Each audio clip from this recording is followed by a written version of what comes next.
د غوښې نه خوړل د انسان روغتیا ته زیان رسوي؟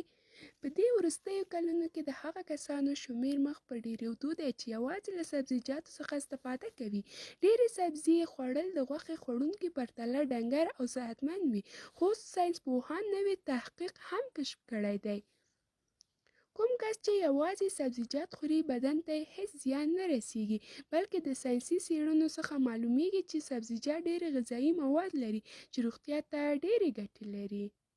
کوم خواړه تر ټولو ښه دي؟ طبي کارپوهان د مدیترانې شاوخوا هېوادونو غذایي رژیم تر ټولو ښه بولي. د تېرو 2 کلونو راهیسې مدیترانه‌يي خواړه تر ټولو ښه غذایي رژیم بلل کېږي. په دې سیمه کې له سبزیجاتو، د کبانو او زیتون له غوړیو څخه ډېر استفاده کېږي. د دې سیمې خلک سره غوښه او هغه خواړه چې ډېر سره کېږي لږ کاروي. په عام ډول له ډېرو غوښو څخه استفاده غیر صحي وي، ځکه په دې کې چربي یا وازدې او روغتیا ته ډېر زیان رسونکي اجزاوې ډېرې وي. کوم غذا د خوشحالۍ او آرامو اعصابو سبب ګرځي؟ ګټور او ښه غذاوې یوازې د انسان پر بدن بلکې پر روان یې هم اغېزه کوي. ښه غذا د انسان طبیعت ساز کوي، انرژي او ژوند خوشحالي وربخښي. له ښه غذا څخه مقصد د مزې او خوند طبیعت نه دی. سبزیجات یا سابه: هغه څوک چې هره سابه یا میوه خوري نو د خپل روان او بدني روغتیا لپاره تر زیاته اندازه سخت، مهم او اړین غذایي توکي په لاس راوړي.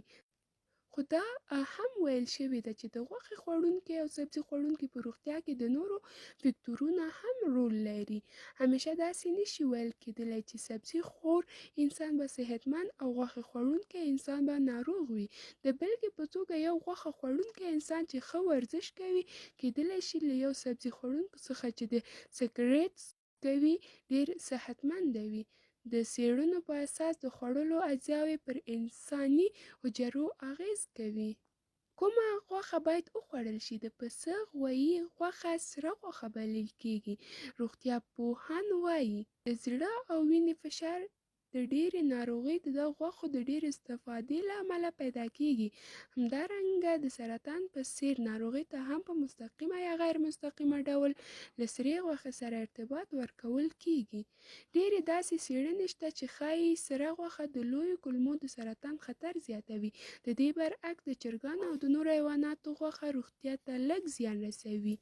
سربیره پر دې د روغتیا چارې کارپوهان د کب یا د ماهي غوښه ډېره ګټوره بولي.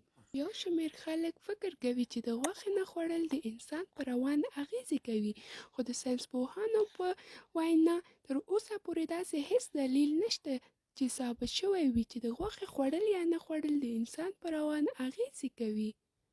مننه چې تر دې دمه له موږ سره وئ. هیله ده چې زموږ څخه لایک او سبسکرایب کړئ ترڅو وکولای شئ چې زموږ نوې ویډیوګانې وګورئ.